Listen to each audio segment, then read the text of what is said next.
నాకు తెలిసినంతవరకు రాణి పిచ్చుకల శక్తులు ఉన్నప్పుడు వాళ్ళ పిల్లలకు కూడా శక్తులుంటాయి కదా. అవును, రాణి పిచ్చుక తలకున్న వజ్రం లాంటిదే ఆ చిన్న పిచ్చుక తలపైన కూడా ఉంది కదా. అయితే సరే, మరి ఈ రోజు రాత్రి మనం ఆ పిల్లల్ని పంజరం నుంచి కోట నుంచి బయటికి తీసుకొద్దాం. ఆ తర్వాత తను వాళ్ళ నుంచి మనల్ని ఎలా కాపాడుతుందో చూద్దాం. కోతి, గుడ్లగూబ, పావురం ఇంకా చిలుక కామ్గా కోటకి వెళ్ళాయి.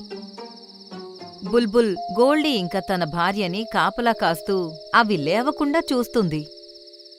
కోతి నెమ్మదిగా వెళ్లి పంజరం తలుపు తీసింది.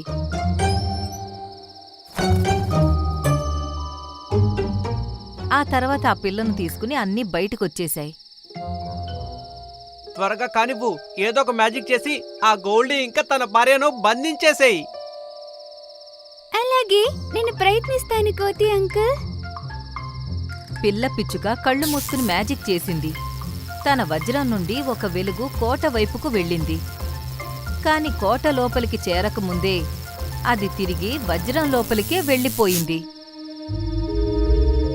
అరే, ఇదేంటి ఇలా జరిగింది? నీ మ్యాజిక్ ఎందుకని పని చేయడం లేదు?